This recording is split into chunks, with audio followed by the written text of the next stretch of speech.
hoje é 21 de dezembro, amanhã 22 e 23, eu queria fazer esses 3 dias voltados para o Natal. Mensagens mais dos textos bíblicos relacionados ao nascimento de Jesus, às profecias de Jesus, porque no dia 24, eu acho que a gente não vai ter reunião, por motivos óbvios, que todo mundo vai estar com suas famílias, e no dia 25 é o domingo à noite, que a gente geralmente não tem realmente a reunião, e também a gente vai estar o dia do Natal, celebrando ainda em família. Então, a gente volta no dia 26.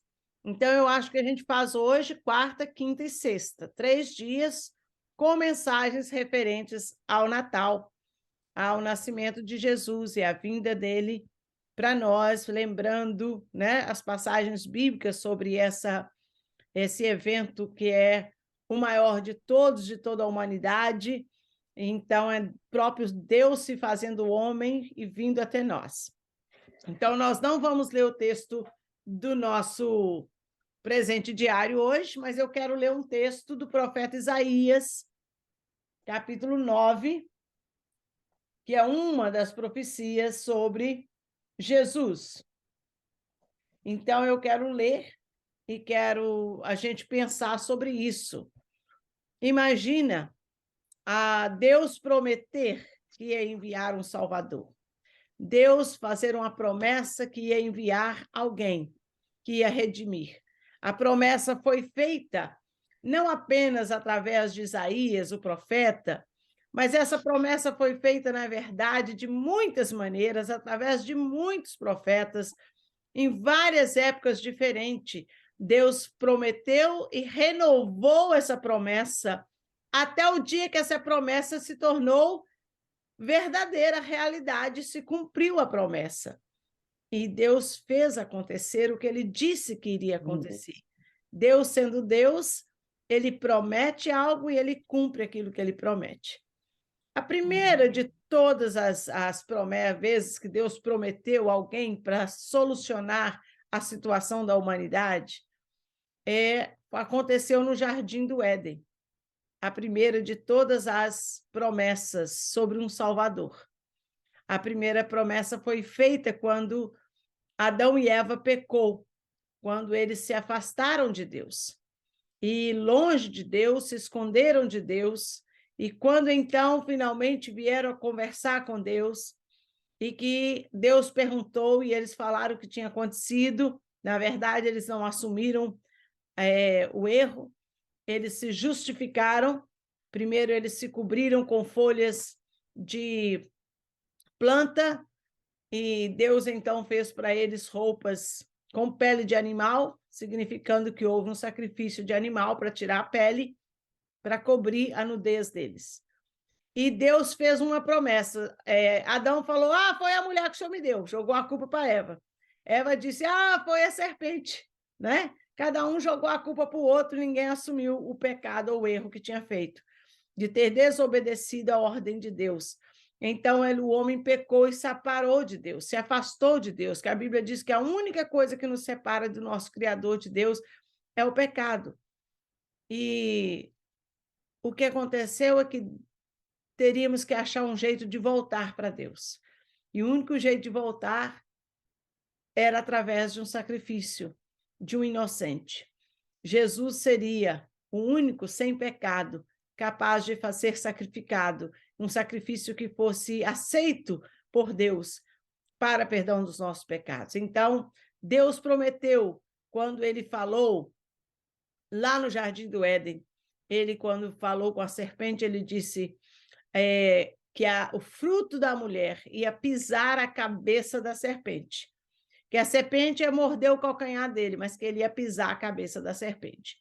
O fato de Jesus ter morrido foi a serpente mordendo o calcanhar, né? Que Jesus morreu, foi sacrificado, sofreu o sacrifício, mas ele ressuscitou e ele venceu a morte.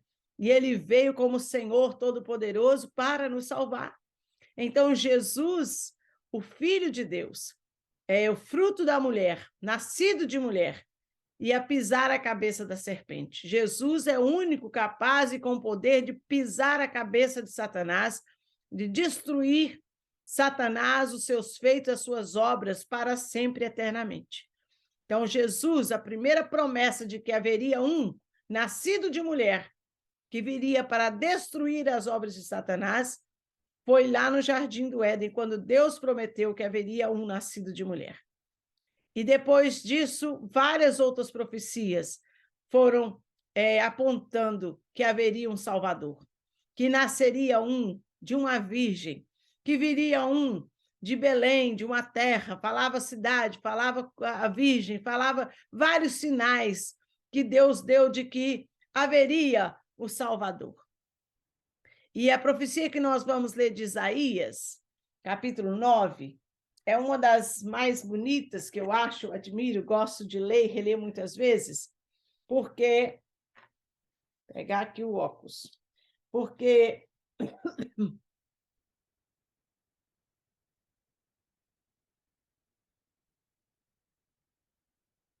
É a partir do versículo 6.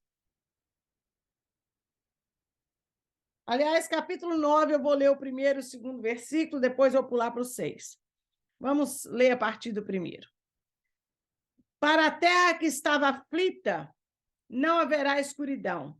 Deus, nos primeiros tempos, menosprezou a terra de Zebulon e a terra de Naftali, mas os últimos tornará glorioso o caminho do mar, além do Jordão, a Galiléia dos gentios.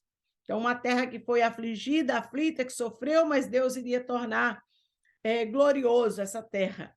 Falando aqui da terra de Jerusalém, de Belém, da terra onde viria o Salvador. O povo que andava na escuridão viu uma grande luz, e os que habitavam na região da sombra da morte, resplandeceu-lhes a luz. O povo que andava em trevas, longe de Deus, sem luz de entendimento, de conhecimento do reino de Deus e das coisas de Deus. Esse povo iria ver uma grande luz. E agora, verso 6, porque um menino vos nasceu, um filho se nos deu, o governo está sobre os seus ombros, e ele chamará o seu nome, Maravilhoso, Conselheiro, Deus Forte, Pai da Eternidade, Príncipe da Paz. Um menino vos nasceu. A promessa de que o Salvador viria, e ele viria como uma criança. Ele viria como um bebê. Ele viria nascido de mulher. Havia promessa.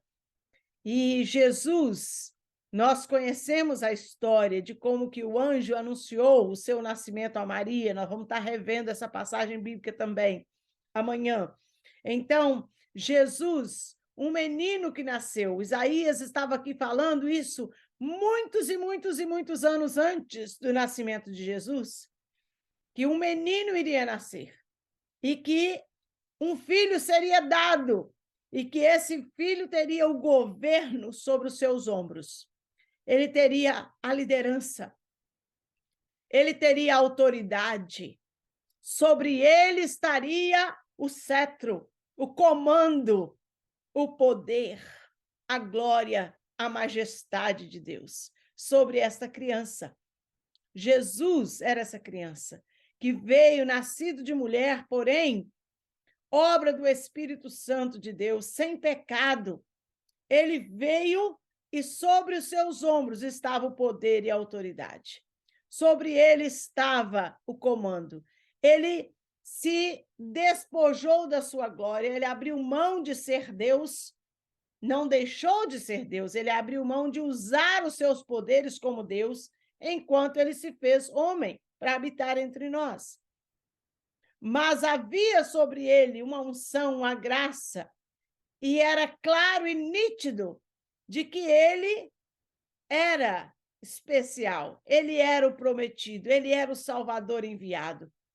Com 12 anos de idade, ele foi a Jerusalém, ele foi conversar com os doutores da lei, e ele ali ficou tão envolvido, conversando e discutindo, que Todo mundo foi para casa e ele não foi junto com a turma. E quando chegou em casa, o pai e a mãe, preocupados, voltaram para procurar Jesus e acharam. Ele disse: eu estou cuidando das coisas do meu pai. O pai, no caso, o pai do céu. Ele estava ali discutindo sobre o reino de Deus com os profetas, com os sacerdotes, com os escribas, com os doutores da lei de Deus daquele tempo.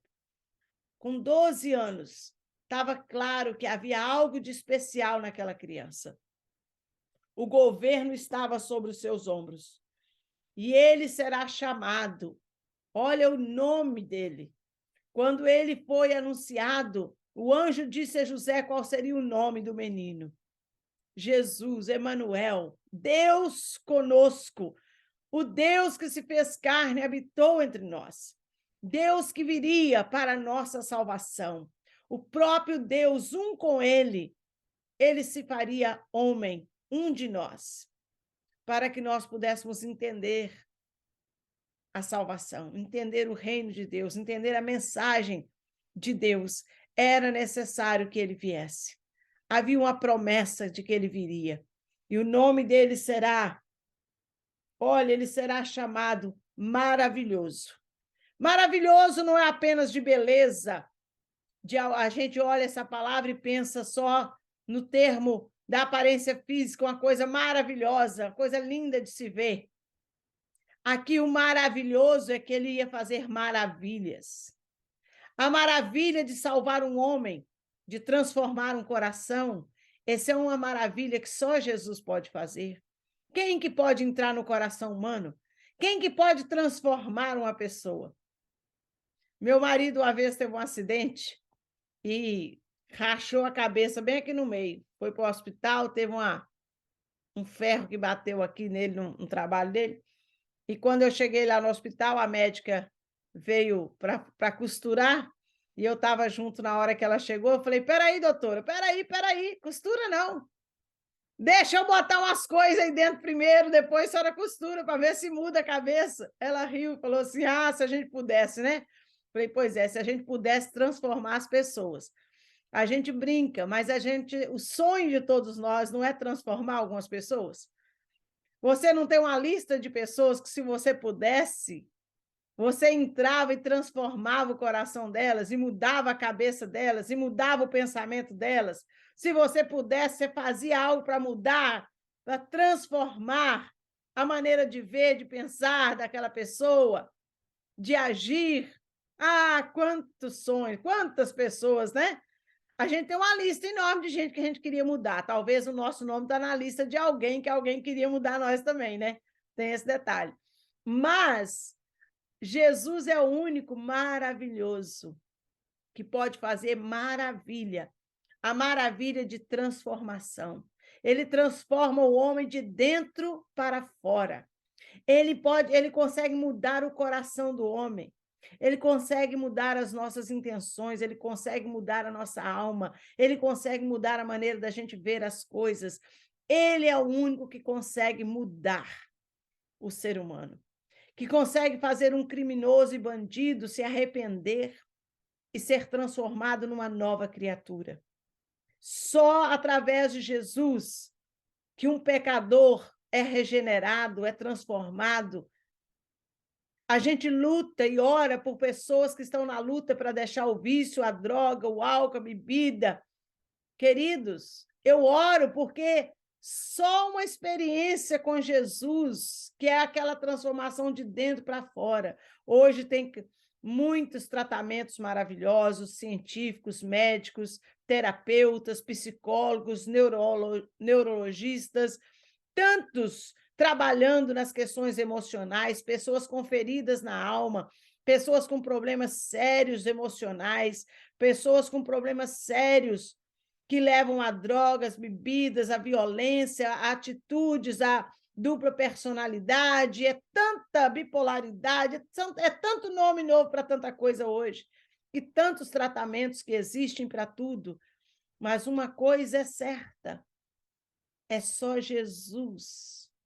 Eu não estou negando tratamento nenhum, e eu procuro tratamento, eu acho importante ir atrás dos profissionais, não sou contra, procuro ajuda para mim mesmo, para o meu filho, eu creio no tratamento profissional, mas eu creio que a transformação real, verdadeira, vai acontecer quando essa pessoa tiver uma experiência com Deus, porque a transformação da alma muda de dentro para fora, muda de dentro para fora. É só o maravilhoso Jesus que pode fazer a maravilha da transformação de um ser humano. Ele é maravilhoso. Ele é conselheiro. É aquele que nos dá a palavra certa na hora certa. Ele nos aconselha, nos orienta o caminho que devemos seguir. Ele nos toma pela mão e nos conduz na direção certa. Quando a gente não sabe qual decisão tomar, quando a gente não sabe que caminho seguir, quando a gente se encontra numa encruzilhada, é hora de conversar com Jesus. Ele é o conselheiro, é hora de ler a palavra dele e parar para ouvir a voz, a doce voz de Jesus.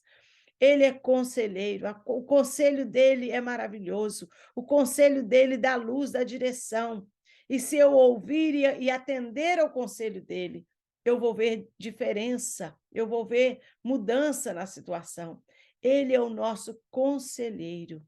Ele ajuda, ele traz conselho para o casamento. A palavra de Deus tem conselhos para o casamento, tem conselhos para a esposa, como é que trata o esposo, como é que cuida da sua casa.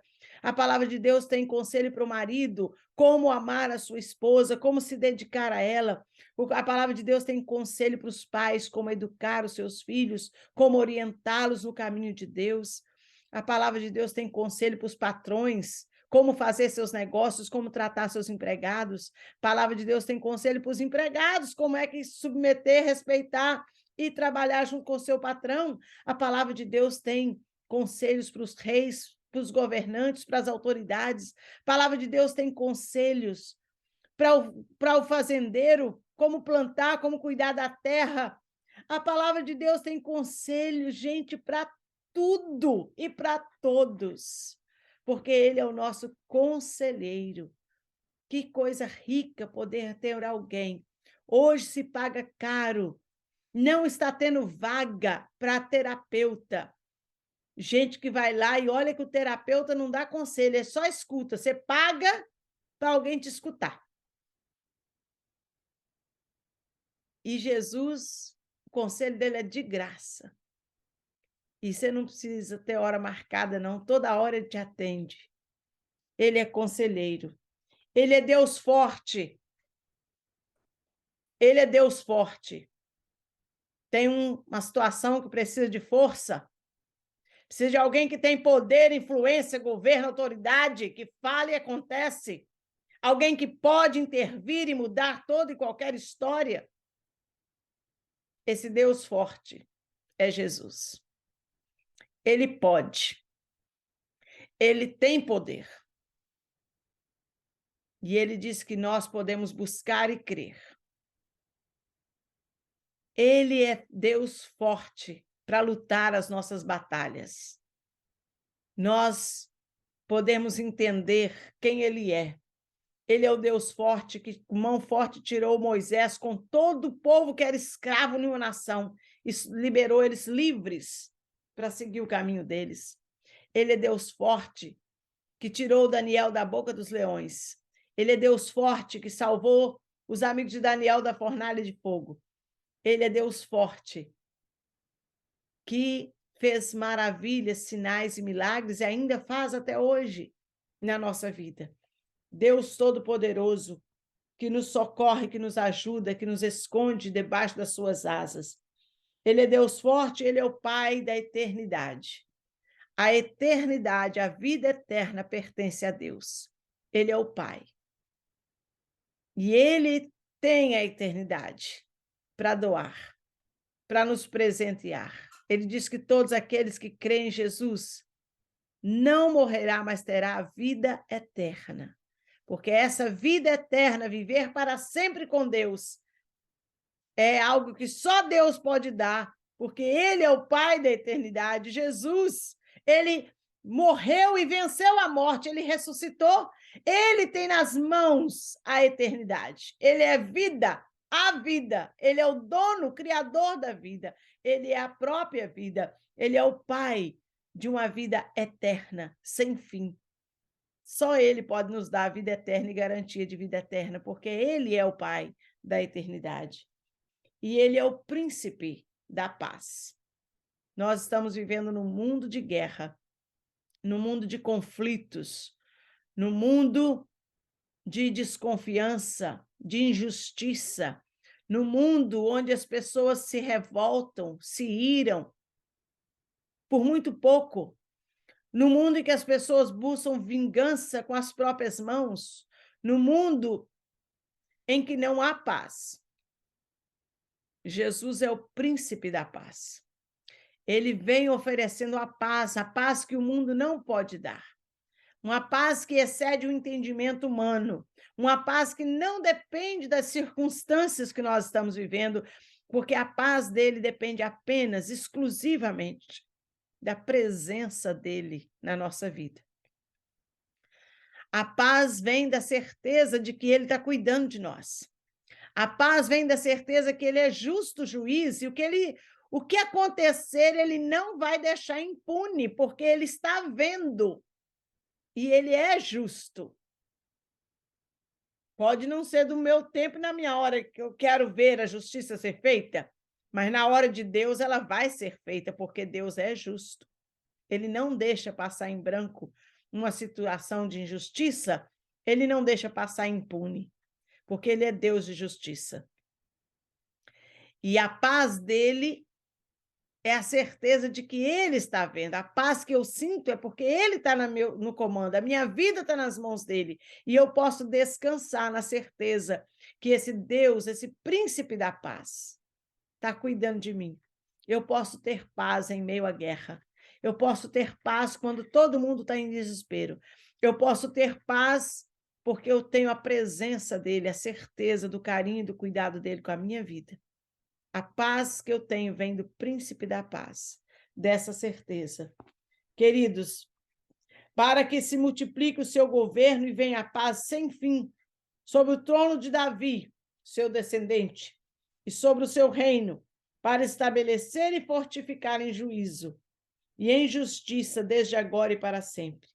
E o zelo do Senhor dos Exércitos fará isso. O zelo de Deus fará isso acontecer. Isaías deu uma promessa, deu uma profecia, falou de um menino que ia nascer, que tinha o poder, a autoridade, o comando, o senhorio, ao poder de fazer maravilhas, que era Deus forte, príncipe da paz. Isaías dá uma palavra de um Deus que viria o Salvador, um libertador. Ele dá essa palavra e ele diz: o zelo do Senhor fará isso acontecer. Ele fala, vai acontecer, esse menino vai nascer. E depois que ele fala tudo desse menino, ele diz, o zelo de Deus vai fazer isso acontecer. Nós sabemos que já aconteceu. Que mais de 2000 anos atrás, uma jovem foi visitada pelo Espírito Santo de Deus, por um anjo que disse, Maria, salve agraciada, o Senhor é contigo, bendita sois vós entre as mulheres, e bendito é o fruto do vosso ventre. Jesus estava sendo anunciado. Maria, você vai dar à luz a um filho e porá o nome dele de Jesus, de Emanuel, o Salvador. Ele vai salvar o povo do seu pecado. Maria era uma mulher de Deus. Maria era uma mulher dedicada ao Senhor. O coração dela era de Deus. E ela disse, cumpra-se em mim, segundo a tua vontade. Ela disse, como que isso vai acontecer se eu não sou casada ainda? Eu tenho um noivo, José, mas eu não sou casada. Como que isso vai acontecer? E o anjo disse, olha, isso é obra do Espírito Santo. Maria sabia as implicações que isso teria na sua vida. Ela era uma moça de família, de respeito, de honra. Ela era uma moça de Deus. Ela era um exemplo na sua comunidade, certamente, uma moça que temia a Deus. Ela certamente era uma grande amiga, era uma excelente filha, ela certamente era uma pessoa que ajudava todo mundo à sua volta, ela certamente era uma pessoa muito especial. E ela sabia também que, de repente, ela aparecer grávida, sem estar casada ainda, ela sabia o que isso significava. Naquele tempo, naquela sociedade que ela vivia, ela foi caluniada. As pessoas não acreditaram na história dela quando ela disse: "Eu estou grávida pelo Espírito Santo". Ninguém acreditou nisso. Os pais das melhores amigas certamente falou: "Você não anda mais com aquela mulher, não. Aquela moça não é digna de você andar com ela, não". Maria certamente perdeu todas as amigas. Maria certamente andava pelas ruas, pessoas. Ela se sentiu sozinha. Ela se sentiu o peso, né, do povo, a sociedade, da rejeição. Ela sabia no coração que o que estava acontecendo era da parte de Deus. E era essa confiança e certeza que deu ela força de continuar. Ela sabia o que estava acontecendo, apesar que ninguém sabia, mas ela sabia. José também, o Espírito Santo falou com ele: "Olha, não abandona ela não, o que está acontecendo com ela é do Espírito Santo de Deus". Ele sabia que era, ele não tinha dúvida dela em nenhum momento, de que ela tinha sido infiel a ele, não. Mas ele queria deixar ela sozinha para o cumprimento da profecia. E Deus falou: "Não, você vai estar junto dela e vai apoiar ela e vai ajudar ela". E ele então se casou, assumiu Maria com aquela criança. Queridos, Jesus veio naquela situação. Um menino especial que tinha sido prometido há tantos anos atrás em profecias e revelações. Agora, chegou o tempo da profecia se tornar verdade. Maria estava grávida, esperando o nascimento do Salvador, do Messias, o prometido, aquele que viria para reinar. Ela não fazia ideia como é que podia ser. A ideia que o judeu tinha sobre um Salvador era alguém que viesse em berço de ouro, com poder e autoridade para chegar e destronar os comandantes e tomar poder e fazer acontecer. Mas a ideia de Deus e do reino de Deus era diferente. Maria não estava entendendo, mas ela estava aceitando, esperando em Deus, aguardando. A Bíblia diz que ela guardava em silêncio o cumprimento de todas as coisas. Ela apenas guardava no coração, em oração: "Senhor, eu não estou entendendo nada. O que é que o Senhor está fazendo? O que é? Como que o Senhor vai fazer isso? Como que essa criança vai salvar o mundo?" Ela só estava dispondo o coração dela nas mãos de Deus. "Cumpra, eis aqui a serva do Senhor. Cumpra-se em mim segundo a tua palavra, a tua vontade." Ela dispôs o coração para que Deus fizesse a vontade dele na vida dela. Que nesse Natal que nós estamos nos preparando para celebrar, que nesse Natal nós possamos estar com essa atitude no coração. Primeiro, de fé, de certeza que aquilo que Deus prometeu, ele cumpre. Ele prometeu um Salvador e ele mandou o Salvador Jesus. Nós celebramos o nascimento de Jesus. Na verdade, Jesus não nasceu no dia 25 de dezembro. Essa época é inverno em Israel. Seria impossível um governador mandar fazer um recenseamento com o povo tendo que viajar e tudo mais. Na época de inverno haveria muita morte. Então, provavelmente Jesus nasceu nos meados, por volta de abril, maio, ninguém sabe a data, graças a Deus, para ninguém idolatrar o dia, mas o dia 25 foi escolhido por muitas razões diferentes que não vêm ao caso aqui agora, mas foi escolhido e é a data que o mundo celebra o nascimento de Jesus. Eu celebro o nascimento de Jesus todos os dias do ano, e todo dia é importante o fato dele ter vindo para mim. Então, no dia 25 de dezembro, eu celebro também, junto todo mundo, porque é todo dia, é dia de celebração que Jesus veio para nós.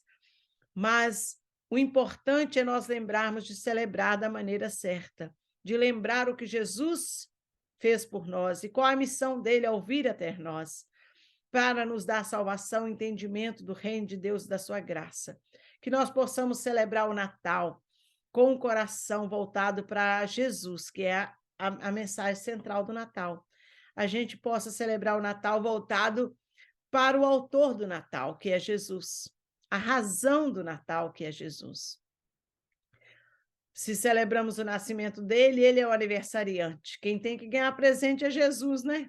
Engraçado que todo mundo ganha, e às vezes a gente esquece de perguntar a Jesus: o que o senhor quer ganhar de mim esse ano? Qual presente que o senhor quer de mim? Quer que eu dê para você? É seu aniversário? Será que o senhor quer que eu te dê mais tempo, mais atenção, mais leitura da palavra, mais oração? Será que o senhor quer mais de quê da minha vida? O que mais que o senhor está querendo de mim? O que eu posso fazer como presente, como demonstração da minha gratidão por quem o Senhor é na minha vida? Que nesse Natal nós possamos celebrar Jesus de maneira especial, lembrando dele, sabendo quem ele é, agradecendo pela vida e a obra, o sacrifício dele na cruz do Calvário. Que nós possamos celebrar Jesus, a essência do Natal. Tudo mais é comércio, é festividade, né? E às vezes a gente envolve tanto em fazer as festas, decorações, as comidas e comprar os presentes, e a correria é tão grande que a gente esquece do aniversariante.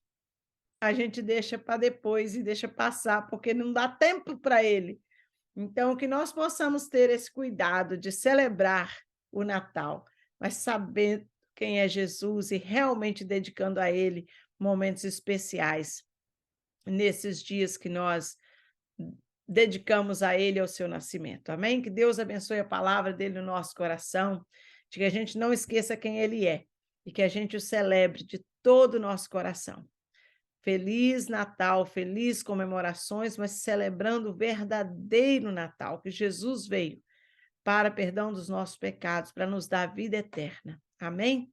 Deus abençoe a palavra dele no nosso coração.